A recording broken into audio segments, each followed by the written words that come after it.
Assalamualaikum warahmatullahi wabarakatuh. Ketemu lagi dengan kami dalam materi Bahasa Indonesia kelas 9 semester ganjil.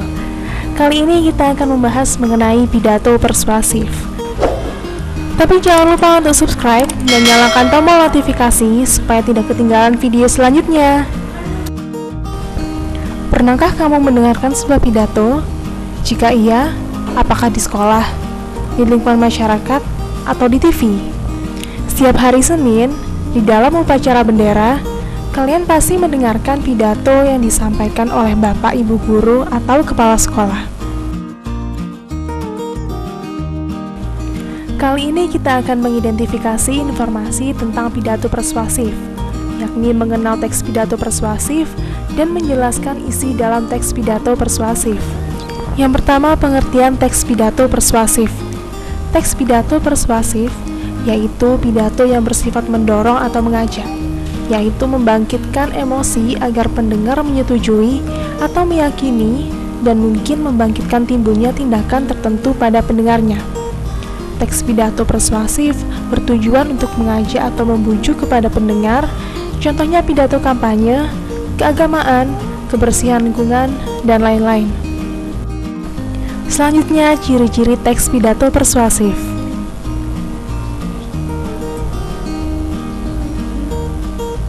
1. Isi materi harus jelas dan mudah dipahami. 2. Materi yang disampaikan harus objektif. 3. Berisi uraian mengajak. 4.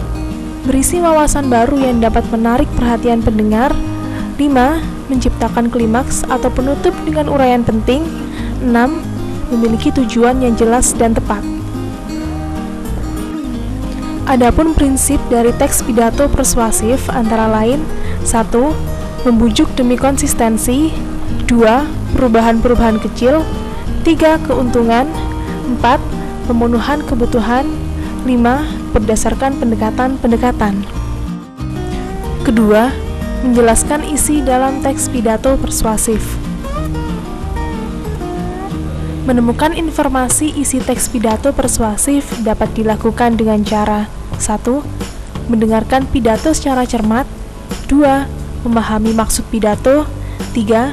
Mengingat hal penting di dalam pidato. Unsur-unsur teks pidato persuasif.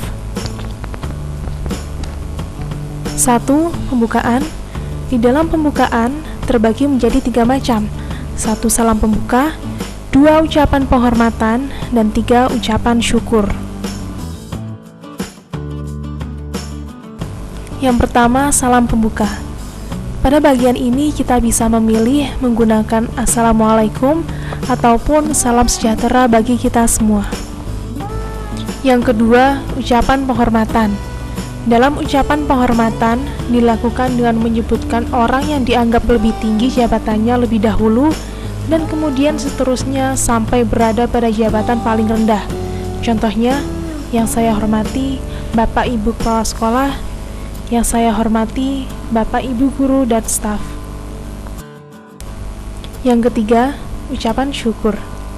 Ucapan syukur diucapkan oleh orator kepada Tuhan karena dirinya dan pendengar dapat diberikan kesehatan dan kesempatan untuk dapat berkumpul dan menghadiri acara tersebut. Bagian pidato yang kedua adalah isi. Isi pidato merupakan hal yang paling penting. Pada bagian ini akan dijelaskan secara detail mengenai apa yang disampaikan kepada pendengar. Bagian pidato yang ketiga adalah penutup pidato. Penutup pidato merupakan akhir dari sebuah pidato. Setelah memberikan kesimpulan atau kata-kata penutup, berhentilah, tatap audiens, berikan waktu bagi mereka mencerna kata-kata terakhir, tersenyum, dan sampaikan terima kasih. Struktur isi pidato persuasif. A. Pernyataan posisi. Pernyataan posisi merupakan pendapat atau pendirian yang diambil penulis dalam suatu persoalan. Pertanyaan yang dapat diajukan untuk menguji pernyataan posisi perlu mempertimbangkan hal-hal berikut: 1. Sasaran atau audiensi. 2. Hal yang akan diyakinkan. 3. Jenis argumen untuk meyakinkan. 4. Kepastian pernyataan posisi. B. Tahap argumen. Argumen perlu dikembangkan dan didukung secara logis, dibuktikan dengan alasan, contoh, bukti pakar, dan informasi statistik. C. Penguatan pernyataan posisi. Hal-hal yang perlu diperhatikan meliputi 1. Memperkuat pernyataan posisi. 2. Dikembangkan secara logis dan didukung bukti-bukti. 3. Tabel, diagram, foto, dan gambar dapat digunakan dalam bentuk PowerPoint. Ciri-ciri kebahasaan teks eksposisi meliputi 8 hal, yakni 1. Nominalisasi. 2. Bentuk pasif dan kata ganti orang. 3. Kosakata. 4. Sinonim dan antonim. 5. Kata benda abstrak. 6. Kata emotif. 7. Konjungsi. 8. Modalitas.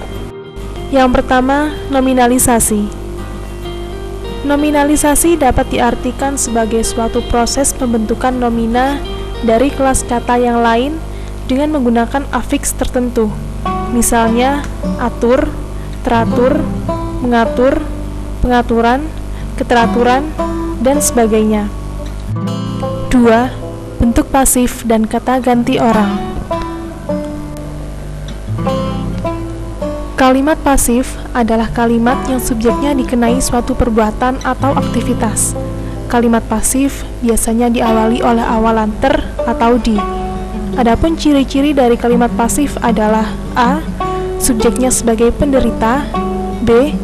Predikatnya berimbuhan di, ter, atau terkan. C. Predikatnya berupa predikat persona atau kata ganti orang disusul oleh kata kerja yang kehilangan awalan. Kata ganti orang disebut juga dengan pronomina persona. Pronomina persona merupakan jenis kata ganti yang digunakan untuk menggantikan kata benda orang atau persona dengan kata benda lain. Kata ganti secara persuasif biasanya menggunakan kata dia, mereka, bangsa Indonesia, warga negara, dan sebagainya. 3. Kosakata. Kosakata yang sering digunakan berupa istilah teknis. Persoalan akan menjadi lebih ilmiah karena merujuk pendapat ahli. Sinonim dan antonim.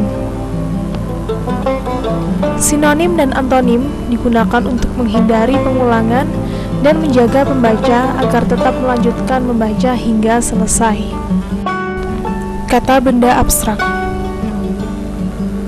Kata benda abstrak adalah kata yang menyatakan nama dari sebuah benda, namun benda yang dimaksudkan tersebut merupakan benda yang tak kasat mata atau tak dapat ditangkap oleh panca indera seperti nama keadaan, nama pekerjaan, nama sifat, nama ukuran, dan lain-lain. Contoh, keyakinan, keuntungan, kekayaan, udara, ilmu, kebaikan, dan ide. Kata emotif. Kata emotif digunakan untuk melibatkan perasaan audiens. Selanjutnya, konjungsi.